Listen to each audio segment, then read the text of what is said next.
All right, folks, sitting with two very special guests today from the Pink Berets. Now, this is an organization I learned about a few years ago, thanks to Janae and Stephanie, who are sitting with me today. The Pink Berets, they provide free holistic programs from therapy and peer support to boxing, equine therapy, and retreats that empower women, veterans, and first responders to reclaim their lives and find community in recovery. So Janae is one of our guests today. She's a Navy combat veteran, best-selling author and director of development at the Gruntstyle Foundation, hence the reason why I'm wearing my Gruntstyle shirt today.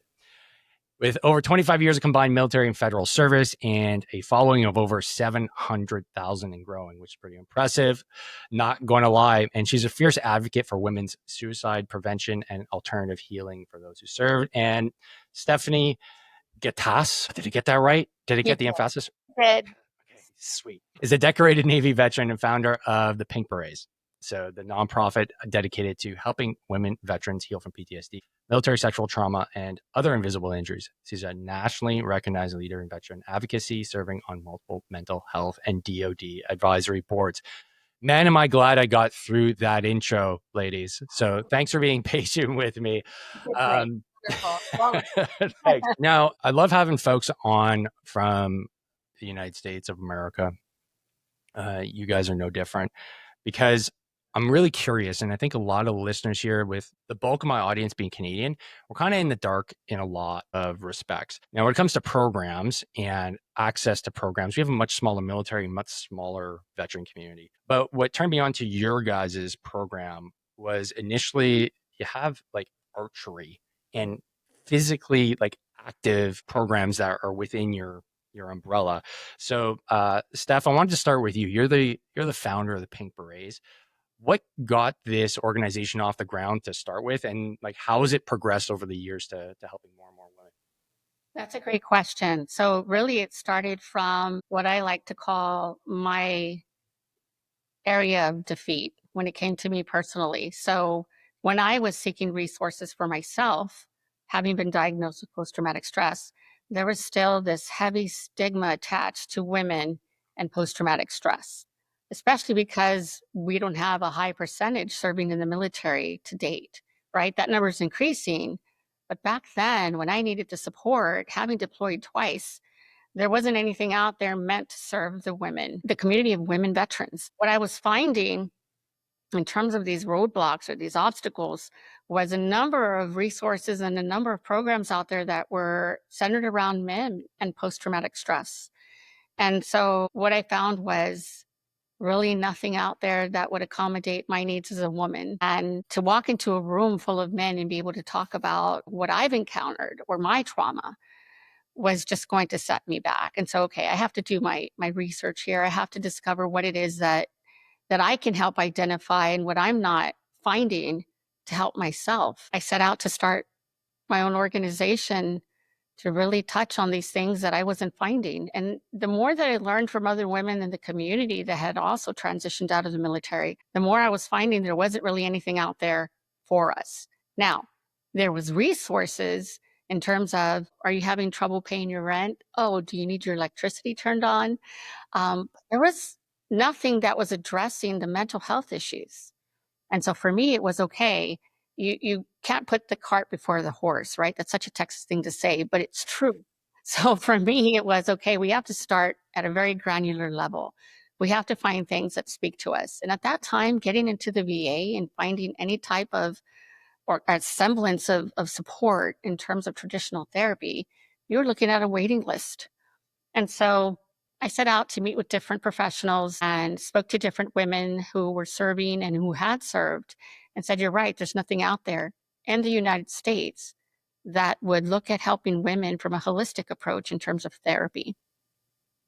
And so I set out creating these different components. I brought some people alongside myself. I had the vision, but there was people out there to help me execute this vision.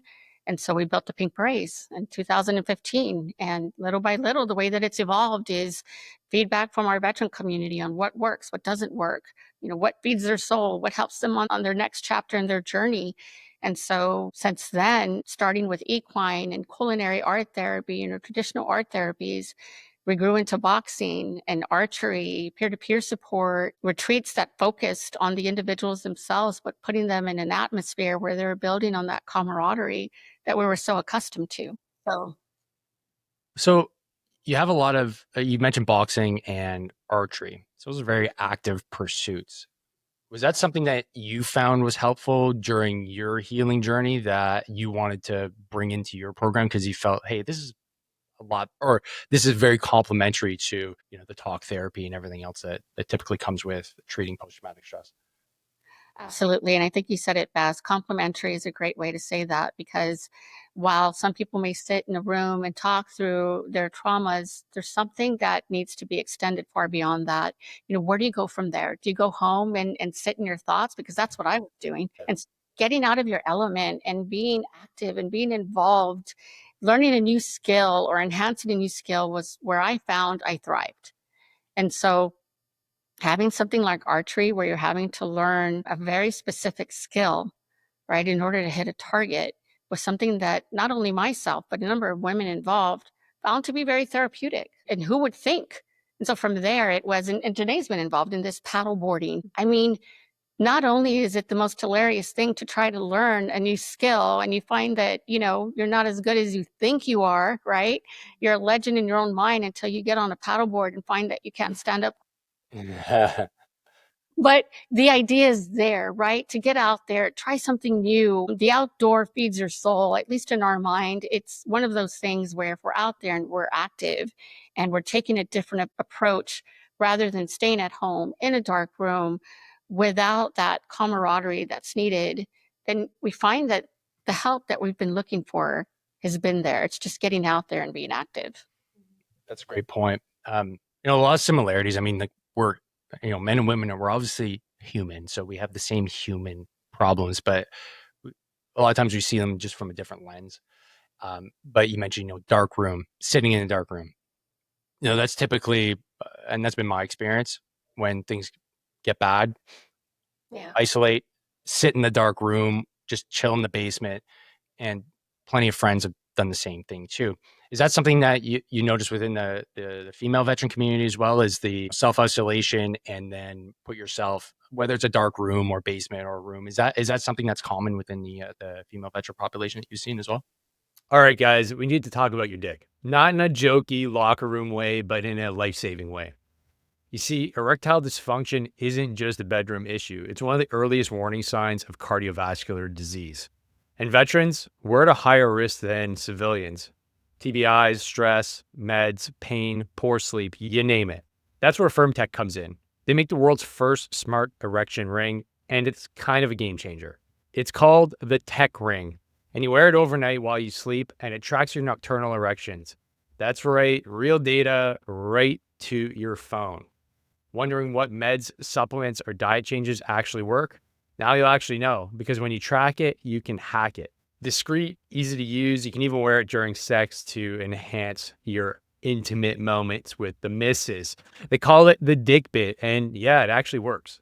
In fact, rings are more effective than pills that you'll get from the VA. And Firmtech's Tech Ring, it's research proven, effective, safe, no side effects, just results. So if you're serious about your health and your performance and maybe a few better rolls in the hay, resolve in 2025 to put a ring on it. No shame in that game, sir. Use code DMorrow at checkout for 15% off your first purchase. Link is in the description. We definitely have, and not to speak for Janae as well. I know she can speak to that as well, but I can tell you from a personal experience, not just myself, but from other women that I've spoken to, it is such a common occurrence, and I think more so than people realize, right? I'm diagnosed with MDD, and so unfortunately, that would be a commonplace beforehand. And my husband would take notice of that, and he would say, like, you can't sit in this dark room. Like, we out of here, right? Like, stop closing the blinds. And it wasn't because we were serving ourselves a dose of that victim mentality. It had nothing to do with that whatsoever. It was just really trying to self regulate and try to find out, like, what am I missing here, and why can't I disconnect from what is bringing me to this space? And so pulling yourself outdoors and being part of these programs and finding what you feel brings you that joy that hasn't been there is where I myself have found a sense of solace, but I know that other women have too. And again, it is a common occurrence and more so than people realize. I think the term these days is called bed rot, right? You just kind of lay in your bed and you doom scroll. I like that. That's something that I even over the past couple years, as I've kind of battled with some personal hardships, is you don't want to bother. And this is where, the suicide pandemic really comes into play, right? Because you don't want to bother the people in your life. You just lay in your bed. You're like, I don't want to bother anybody. I'm just going to lay here. And you think that you're kind of preventing other people from having to experience like whatever it is that you're dealing with. You don't want to put that onto them. So you just bed rot. You just lay in your bed and you doom scroll and you try to keep everything to yourself. But programs like the Pink Berets, they get you out. Like when last year when they invited me to their Catalyst retreat, I was in a dark place. Even the paddling that she talks about, I was still in a very dark place. And I was like, you know what? I'm just going to go. I'm going to force myself to get out there. And you can tell when I showed up, my energy was very dry. I was like, I'd kind of rather be in bed, alone, away from all of this. But then by the end of it, I was laughing. I had the belly laughs, the hysterical belly laughs, right?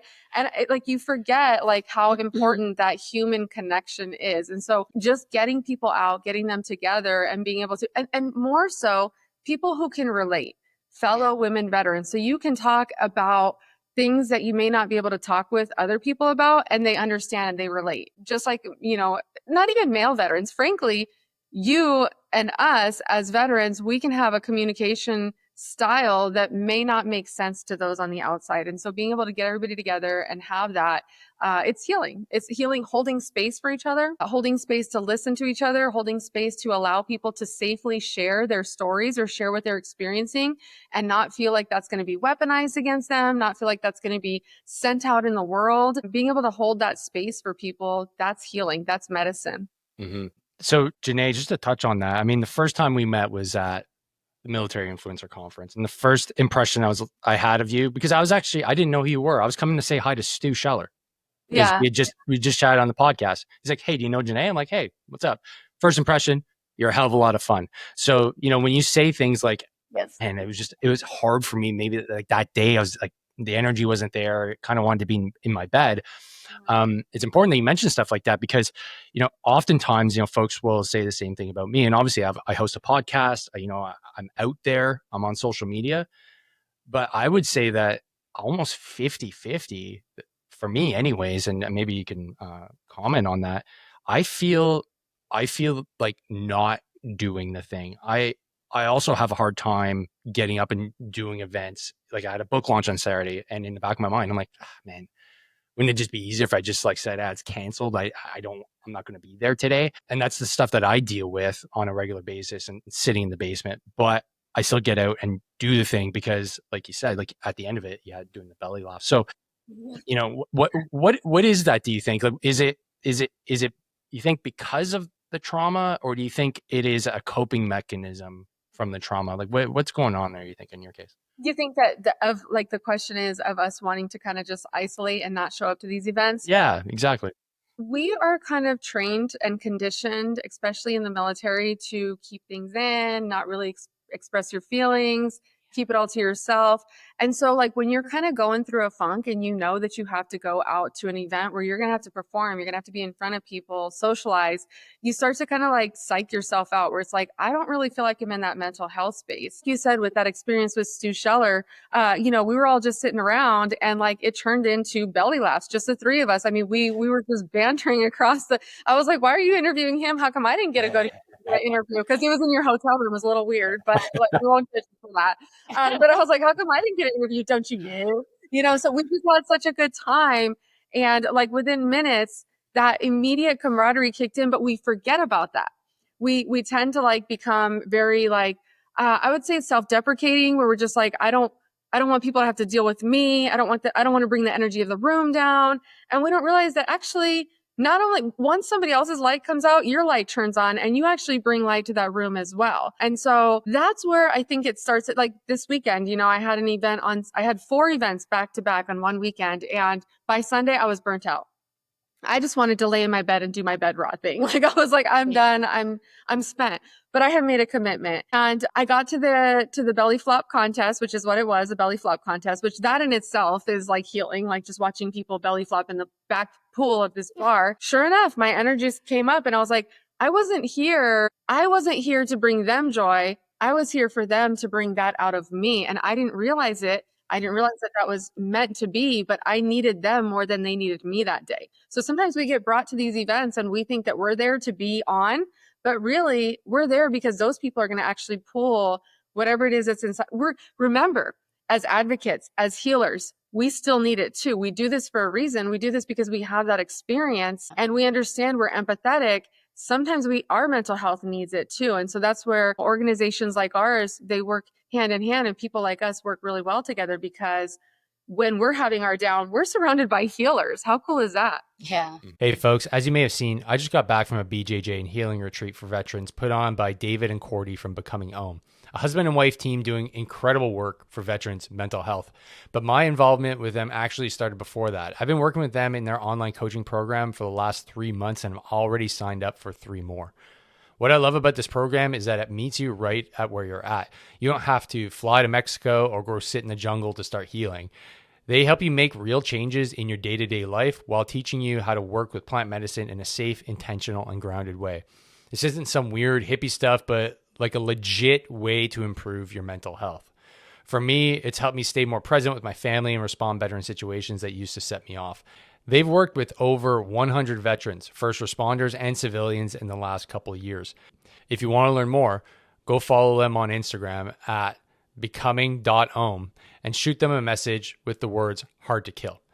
David will hook you up with all the info plus a special offer just for listeners of the podcast.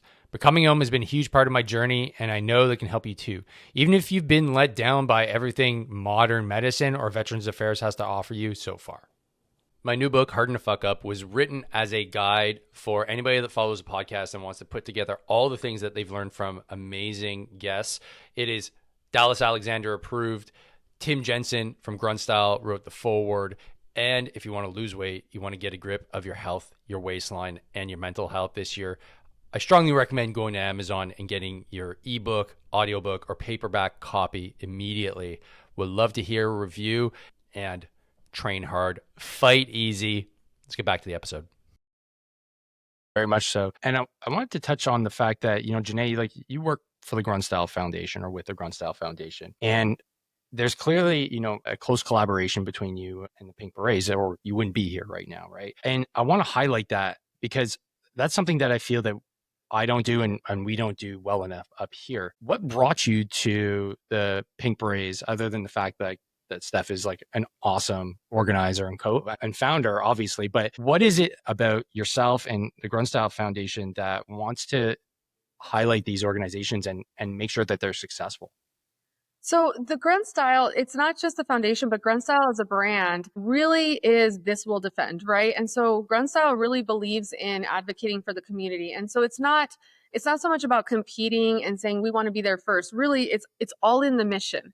Are we all working towards the same mission? Are we all working towards the same end goal? And if we find organizations that are working towards the mission and legitimately dedicated to that, then we want to work together because we're stronger together. So working with the Pink Berets has been something that I've been very passionate about.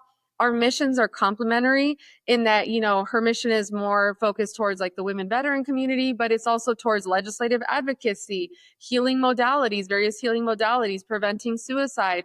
Those are all similar to what the Gruntstyle Foundation does. So all we can do is continue to complement one another, work well together, learn from each other, right? And so that's something that's unique also with the San Antonio military veteran community. It's Mill City, one of I think the largest growing veteran communities.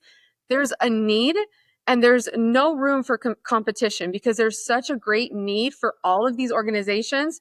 We don't have the bandwidth or capacity to bring any organization down because then we're just taken away from the community that we are dedicated to serve.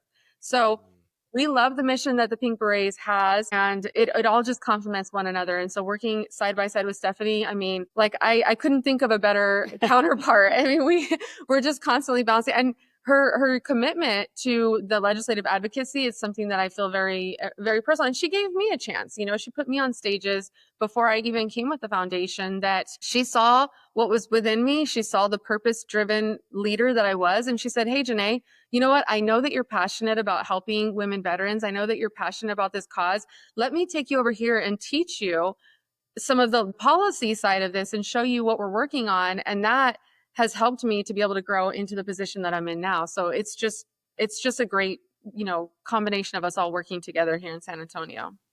Right on. Steph, I'm curious, how does the organization sustain itself? You know, that's often a really big, you know, black hole here in Canada. Just how do we keep our programs up and running? There seems to be great programs that pop up, but there's usually a funding issue. Yeah. Or we go to the, you know, our equivalent of the VA and like, oh, sorry, we don't have any funds this year. It's like, crap. Yeah. But clearly you've been running this for a few years. What's your success formula to keep this up and running so far? You know, in my mind, it's honestly been a blessing because we are privately funded. We are not federally funded. And that's the reason we're going into our 10th year of existence. I mean, if you have relationships that you have fostered over the years, those are your greatest champions. Those tend to be the people that have seen you put in the work year after year after year. And they're the ones that have seen you put forth the effort, right? And those are the ones that fund us, the ones that say, I have seen it firsthand.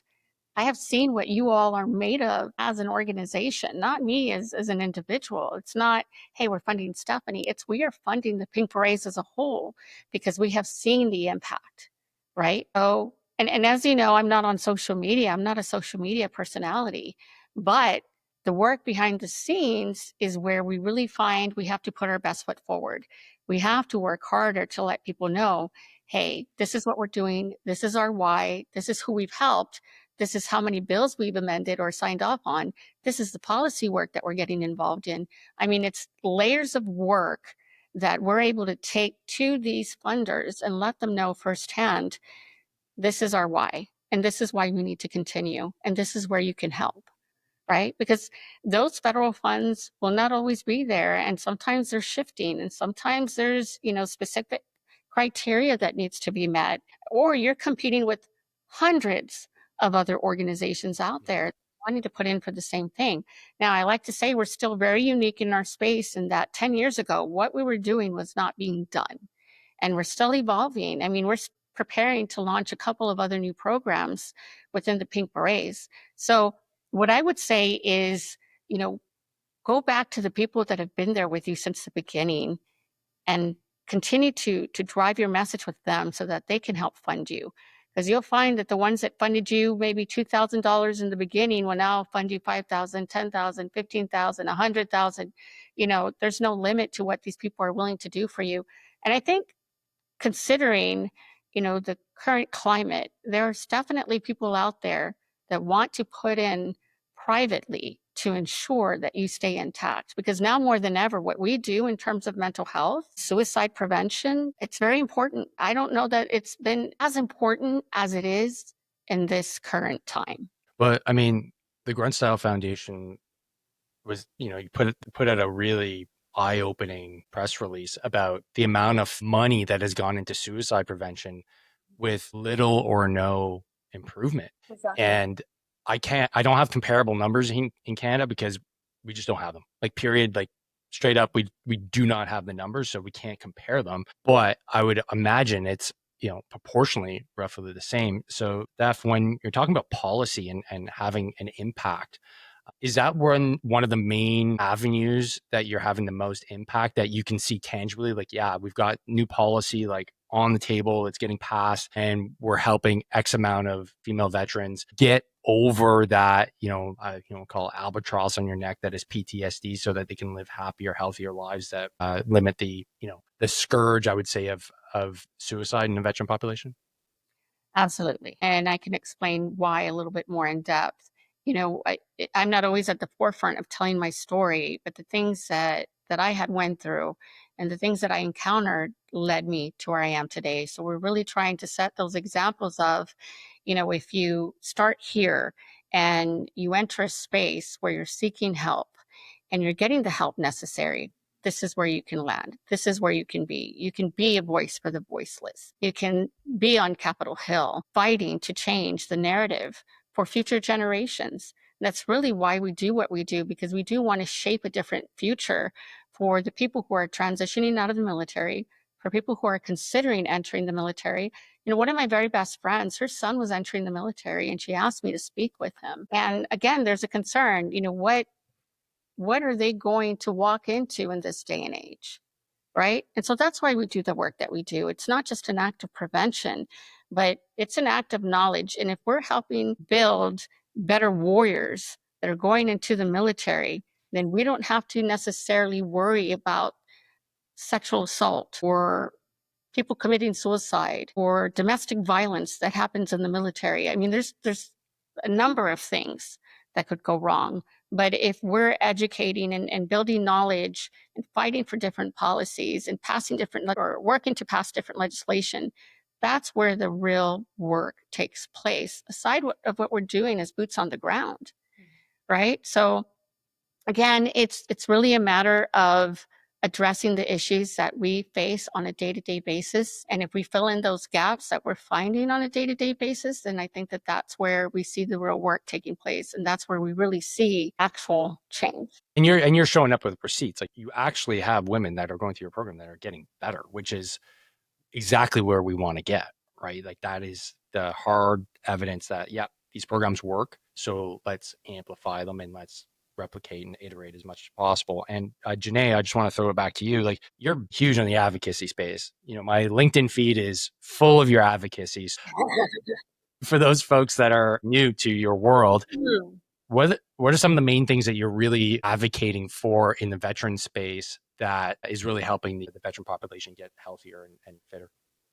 I appreciate you asking that. And, you know, eight years ago when I got onto social media, I started advocating. I really wanted to be the voice that I never had. You know, I had experienced in my own time in the military, military sexual trauma and other experiences that I wanted to be the voice for those. I didn't feel hurt. Right. And I felt like I was further traumatized by the way I was treated after I reported what had happened to me. So over the last couple of years, I've been doing a lot of advocacy in the military sexual trauma, violence in the military, injustices, suicides that may or may not actually be suicides. So various injustices that military members are facing. And over the last couple of years, as I've kind of evolved in my advocacy, I realized that a lot of us are still living in that victim mindset. And I was even helping perpetuate that victim mindset by keeping people under the impression that they might get justice if we, you know, put out these videos and share all this information. Maybe they'd get justice, or maybe they'd get some kind of relief from it. And over the years, I've started to kind of realize that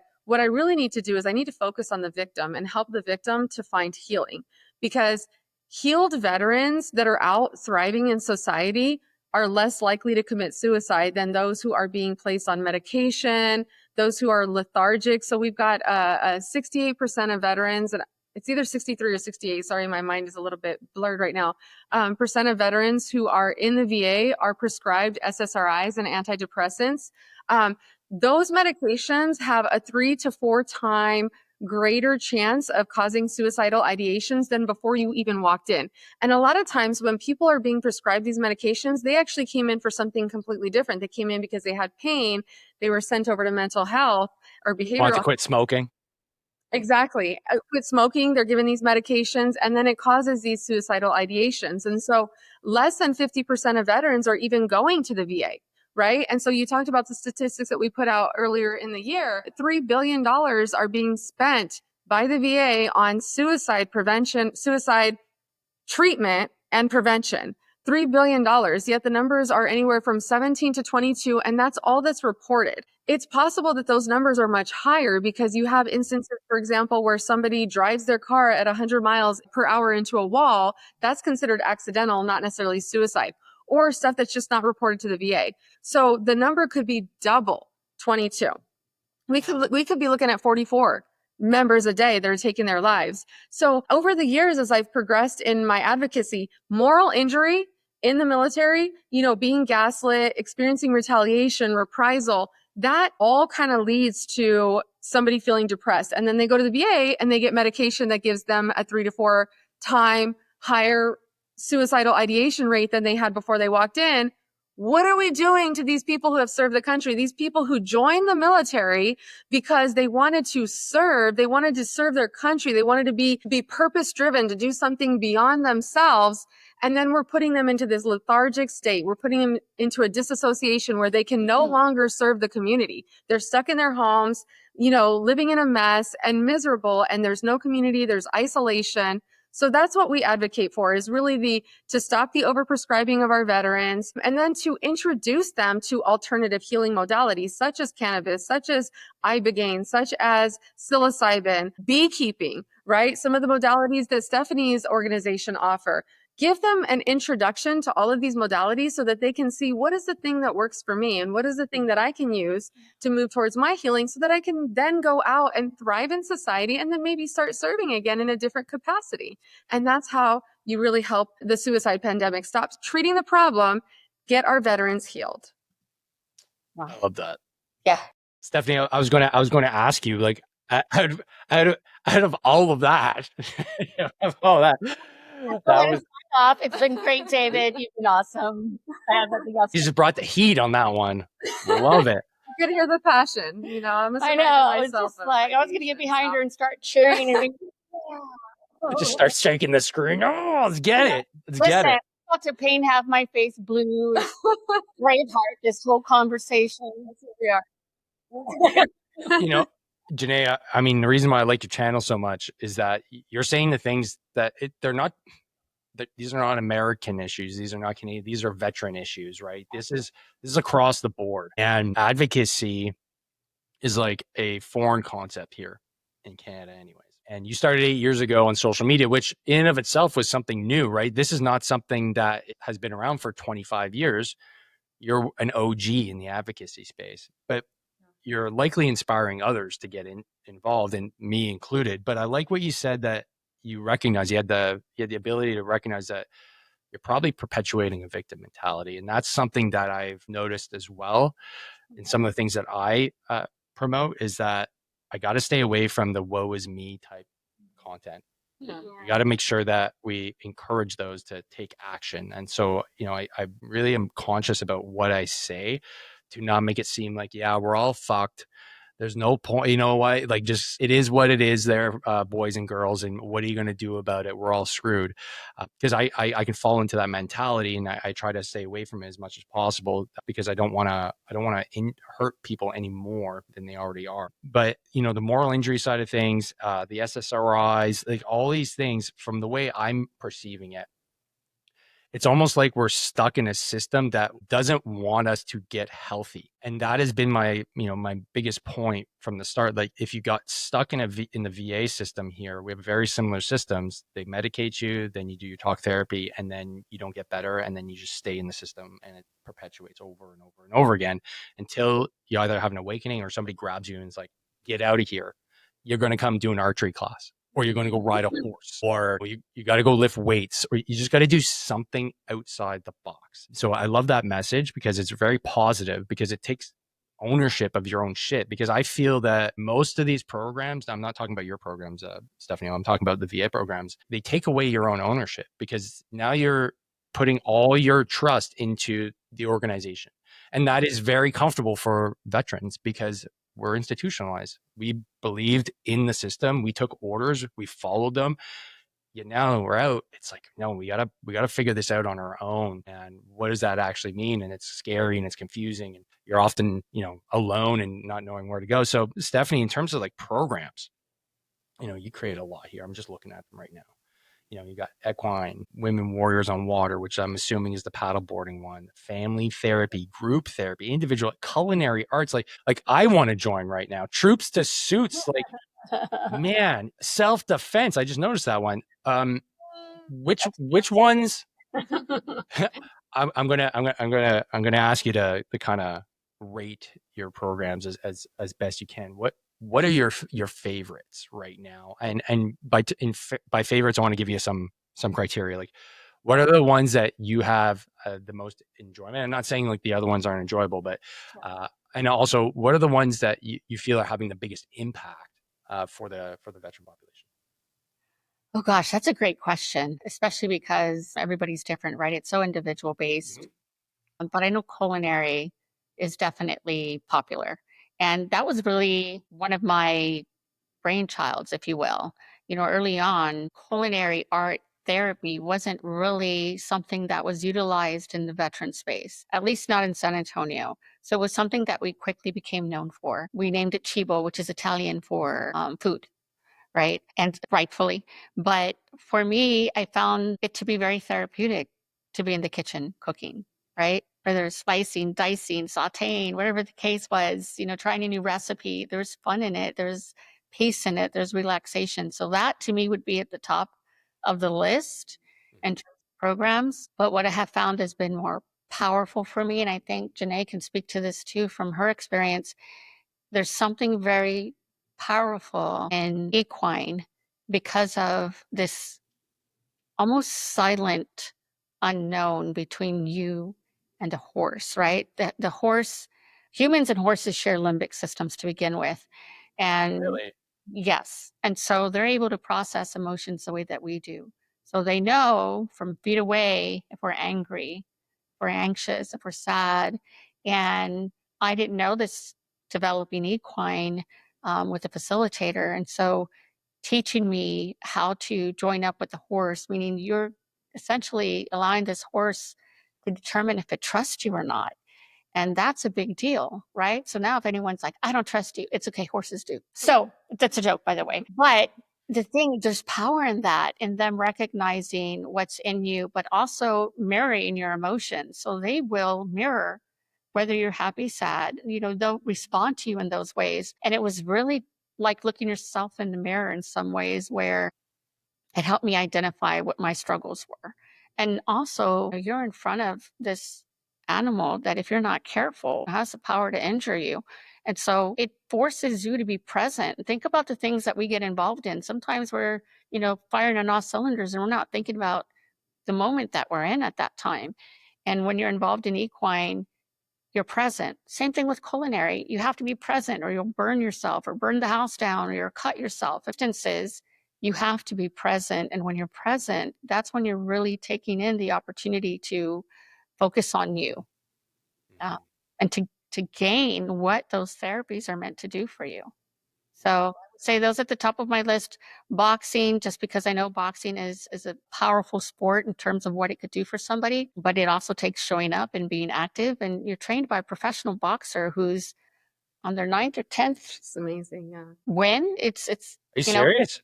dead serious. Yeah. Rihanna Rios, you have to look her She's up. also a veteran. Yes, she's also a No. and she, professional boxer, also started her own organization along with her wife where they're helping the inner city youth getting involved in boxing to keep them off the streets of San Antonio. I mean, these change makers come in and end up.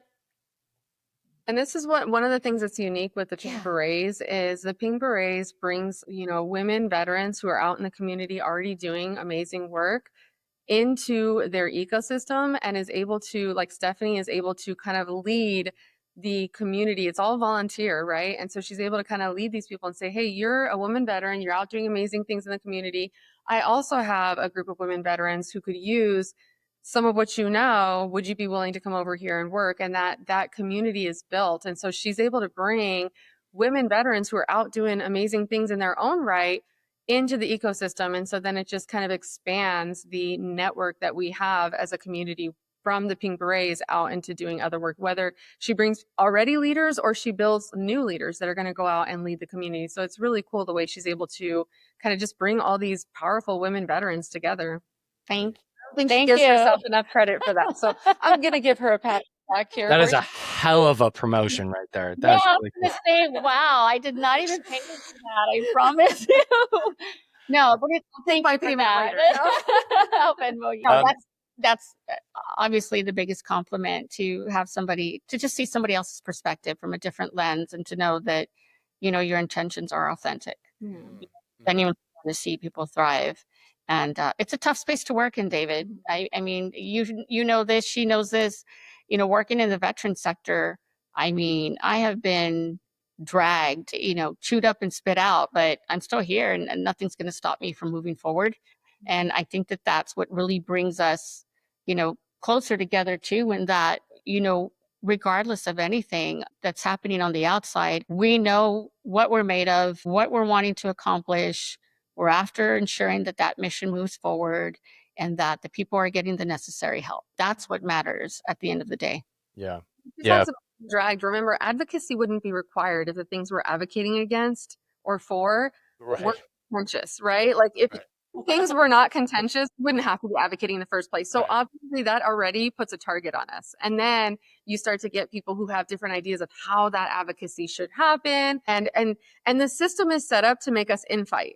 The system is set up to pin us against each other, because if we're fighting against each other, we're not fighting against the problem. So we need to make sure that we're fighting together against the problem and we keep the mission in mind. And when you start to fight against other programs who are advocating for the same cause, you're taken away from the work that we're trying to do as a collective. Is that something that you've noticed that is just by nature of the fact that you guys are in the same space, that the competition and the infighting starts to happen? Or is there something more? Do you think there's some sort of orchestration going on there so that it does happen? I think it's a little bit of both.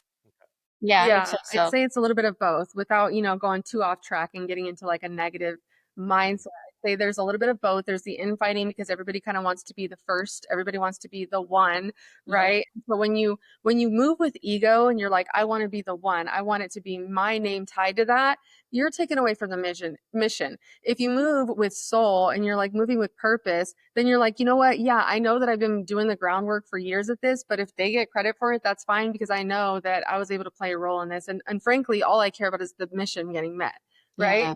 So there you have that, where there's a lot of people who just unfortunately come in with the wrong intentions, and we'd like to eventually move them to the right set of intentions. And that's something we work on. But then the other thing is there is definitely a systemic orchestration of tearing organizations down, pinning organizations against each other, because some people, it's too hard to change a system, right? The people who have control of that and power over that, they got to where they are because of the status quo. They don't want the status quo to change. So it's better to make us infight so that the focus goes over here than for them to change. And then maybe that will push them out of their job and bring somebody who's actually better equipped to manage that system into the role. Yeah, that you bring up a great point. I mean, what was the joke about troops anyways? It was the two things that troops hate the most are status quo and change. So you're constantly fighting against this system that we want to have change. We got to get things to be a little bit different. But then if it changes and it's different, then the people that run the thing may not have their job, literally, which causes a lot of fear and anxiety. So I see a lot of platitudes, I'll be honest, not from you guys, but from my level where I'm at, there seems to be a lot of talk, but not a lot of action. And that's why it's great to chat with folks like yourself, because you do the talk and you do the action, which we need a lot of, because there's a lot of work to be done. What you guys are doing is amazing, but can you give me an idea of like numbers? How many women are you able to help per year, let's say? Oh gosh, for us, because we're nationally based, I mean, you're looking at hundreds of women. Wow. Those are things that we tend to track because we're looking at per program, per event, per state. And so that number is forever evolving, right? It's probably one of our greatest accomplishments to be able to say that we didn't stay stagnant in one place. We knew that the help was needed across the board, across the US. And while we wish we could get to everyone, we just don't have that capability quite yet. But where we have landed, we are definitely making an impact. And so, I mean, I could just tell you off the top of our head, we just recently posted something where we said we helped over 400 women in our fiscal year. And there's something to be said about that, right? Because that's 400 lives impacted. And I said this the other day to somebody, you're not just helping the individual. Think about the extensions of that individual. Think about their family members. Think about the next person that they'll go to and talk to about the help that they received. Think about how they pay it forward.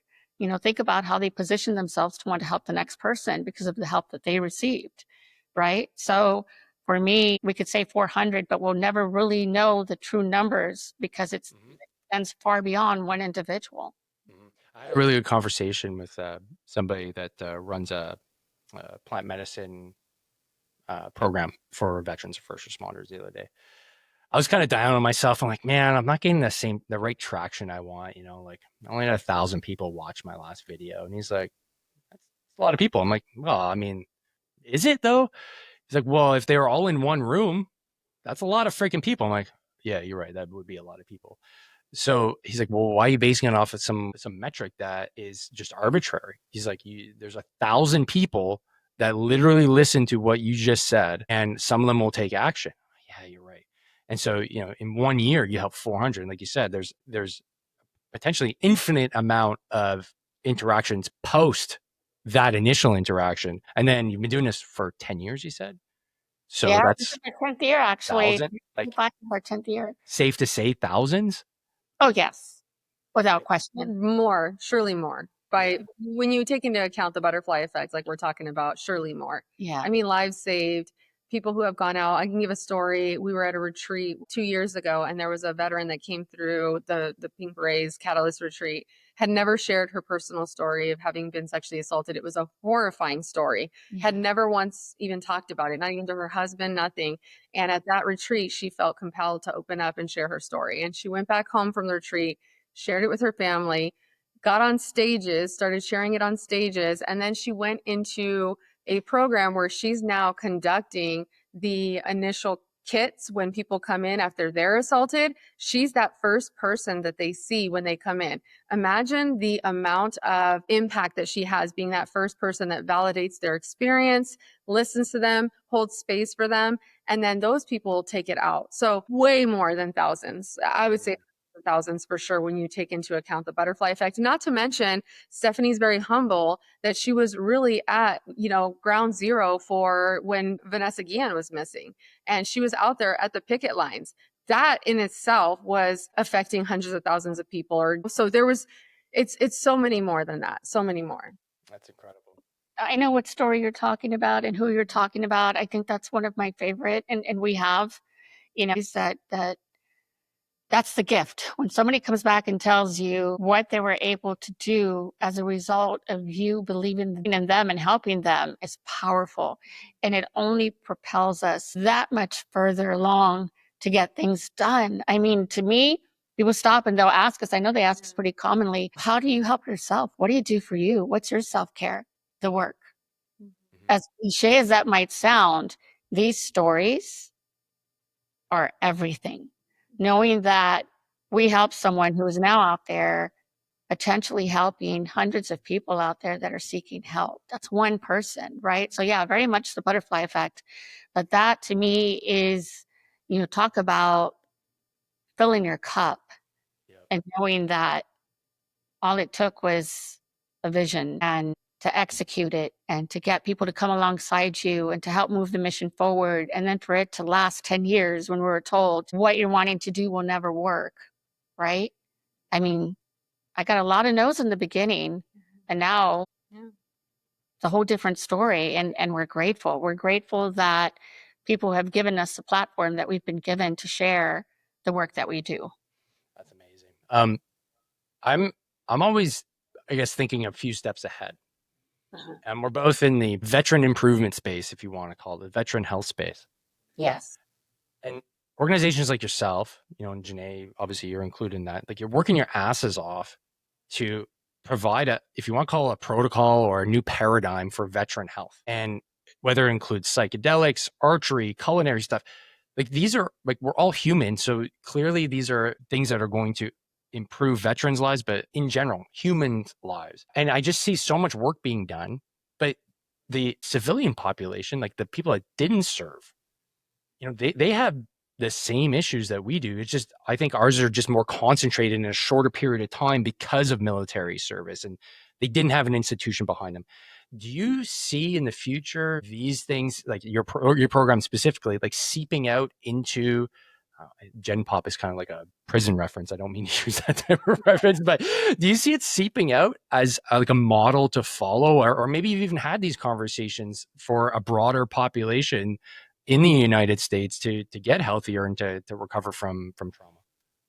Yes, actually, it was a very recent conversation where I was contacted by a military base up north in Massachusetts, as a matter of fact. Oh, I was going to say Canada, like up north. Okay. They're I'd be shocked. coming to the woods.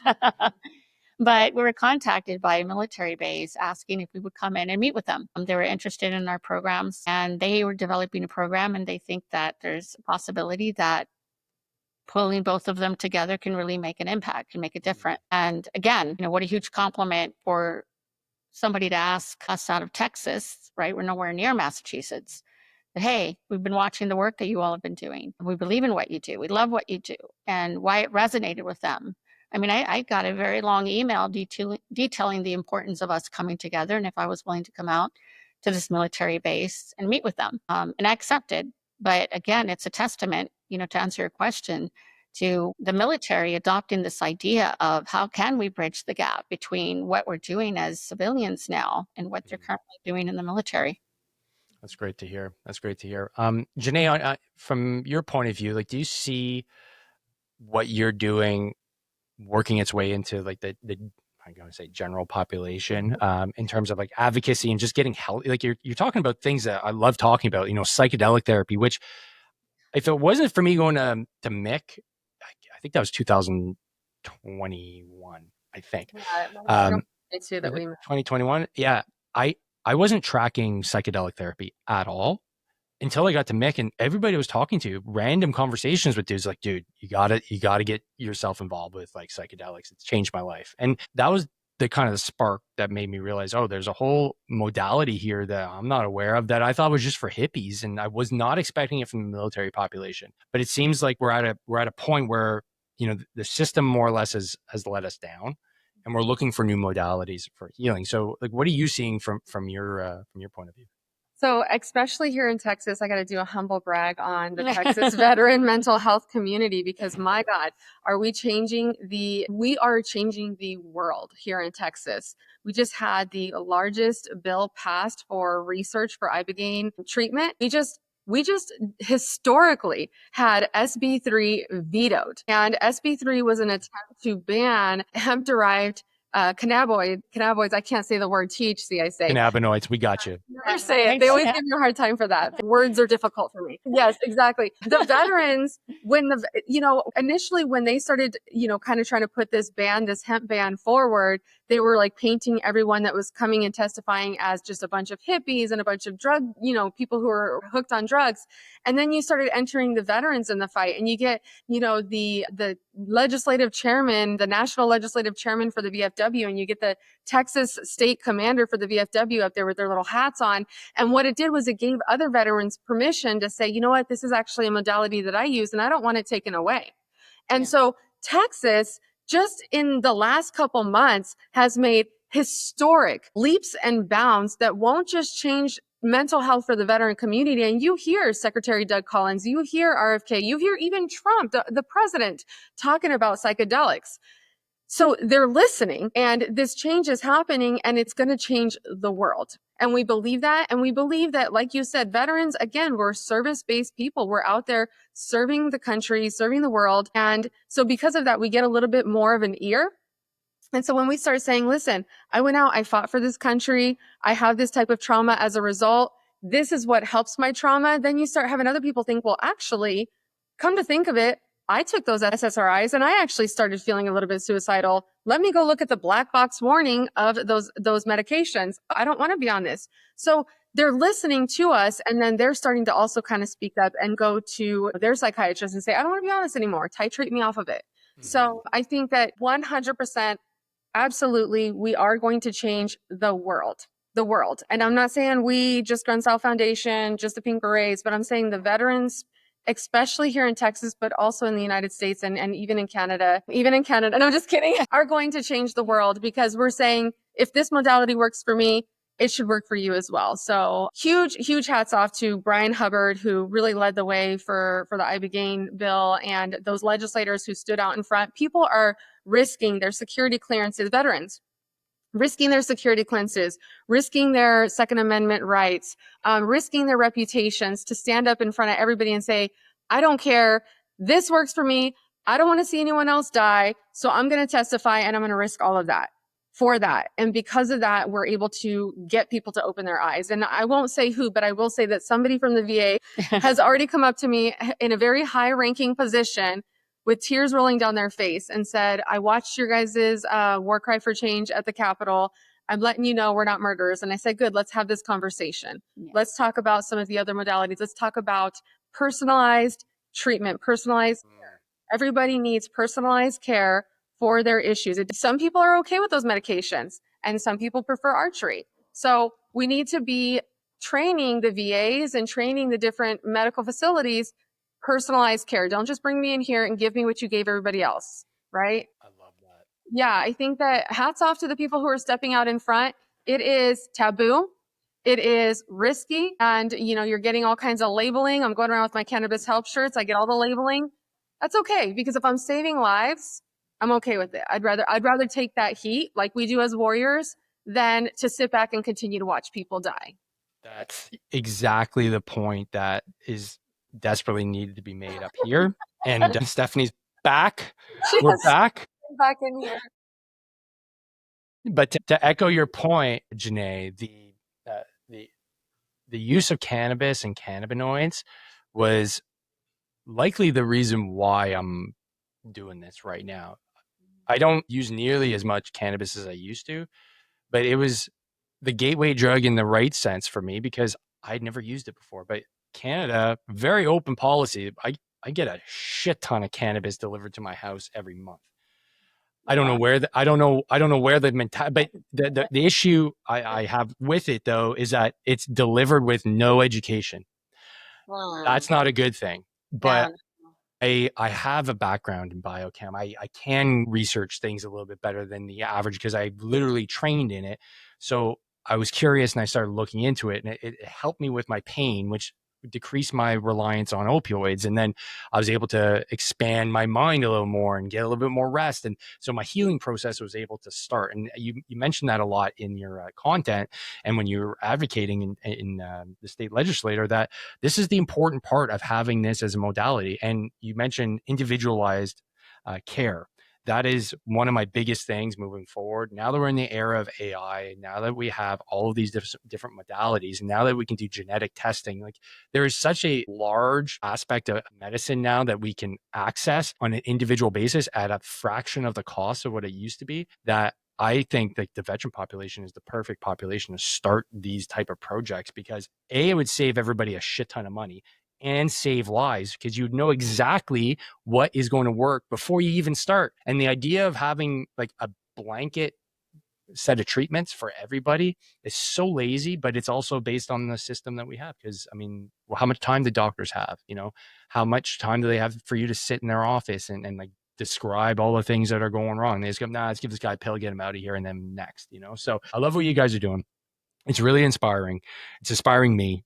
It's definitely going to be changing lives up here in Canada as well. And, you know, half of my audience is American. So if you haven't tuned into Janae and Steph, you're definitely going to want to, even if you're a dude, because the message and what they're doing is really awesome. So, Steph, I want to throw it back to you. What are the next steps for the Pink Berets, and where do you see it? Where do you see it going in, you know, the next year or two? And what's the best way for folks to learn more about your organization?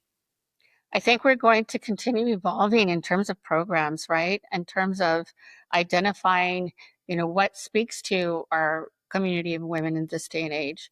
Unfortunately, I think we are always going to be up against the challenge of addressing sexual assault in the military. So we will continue to stay in place and do the work that we do, but for the most part, we're just going to continue evolving in terms of the programming that we offer.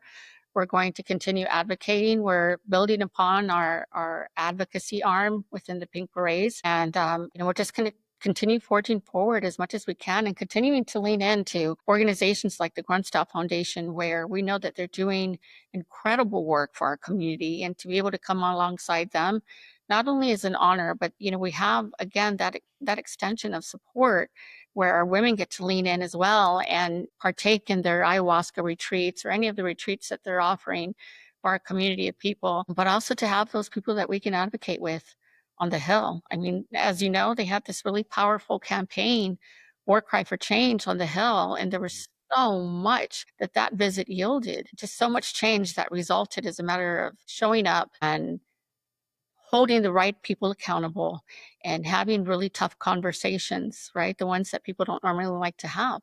So when I think about where we're going and where we will be, we will continue being the Pink Berets. We will continue being warriors for change. We will continue evolving and growing right alongside those that are needing the support that they need.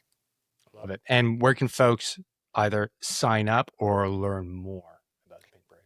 They can visit us on our website, thepinkberets.org, or they can follow us on all our platforms. We would prefer that they follow us on all our social media platforms. We're on Instagram, Facebook, and X. Nice. Awesome. Love it. Janae, you're not hard to find on the internet. But for folks, not hard to find. But for folks that don't know, okay, how do they find out more about what you're doing in the advocacy space and where to follow you? You can find me at Janae_perfectly_flawed on most platforms, Janae Sergio on others, and then Gruntstyle Foundation. So anything that's related to Gruntstyle Foundation, you can find me there as well. So, Amazing. and Pink Berets, you'll see me popping in and out of all their content because we're my side in everything we do, really. So yeah, absolutely. And depending on the timing for either MCon or Mick, we'll have to do another karaoke battle. There we go. You call Stu Scheller to get him in there because fight with Dan. He's kind of a big deal now. I don't know if he's going to be able to do that with us anymore. Poor Stu. He owes me a beer, and I'm going to hold him to it because he unfortunately wasn't able to have a beer with us for reasons I don't know if I'll mention on the podcast right now during that first MIC conference. But definitely cool to see folks growing their horizons. Definitely cool to connect with all you folks. And, it's just a random decision to go down to Military Influencer a few years ago. And now we're doing podcasts and we're chatting about your programs. And it's just really cool to see how this kind of flourishes just by deciding to get out there and not stay in your basement. That's right. Exactly. That's right. Look at this. All of us came together. We got out of our bed rot. And yeah, exactly. I will say this, we do need to bring a Pink Berets to Canada. There was a request. Now we're talking stuff. I got a guy who can help you out. Well, listen, put me in contact with him. Gotcha. We got contacted out of Germany if we can have a Pink Berets in Germany. No. Yes. So in Deutschland. Wow. Yeah, exactly there. Barfignugan. Wow. I forgot to ask because we moved on stuff, but you're talking about the culinary course being your favorite. Is that because there's some Italian blood in there? Like, is that circulating around or is that just Yes. Okay. Yes. I confirmed it through Ancestry. That blood runs deep. That blood runs deep. Makes sense now. Gotcha. Well, before we sign off, either Janae or Steph, do you have any last parting words? This is your show. I'll let you do. Ours. It is ours. I'm just honored to be here. Thank you for having me. Absolutely. Same thing. For giving us the platform, allowing us to talk through the things that we genuinely are passionate about. And as you know, this isn't the last you'll see of us. There'll be more of this, but just thank you for giving us the space and your time and for allowing us to share everything that we have. Well, thank you guys for doing the amazing work that you do and for hopping on the show and sharing all the awesome stuff that you got going on. So folks, you know what you got to do, like, subscribe, share, and don't forget to train hard, fight easy. See you in the next one. Peace.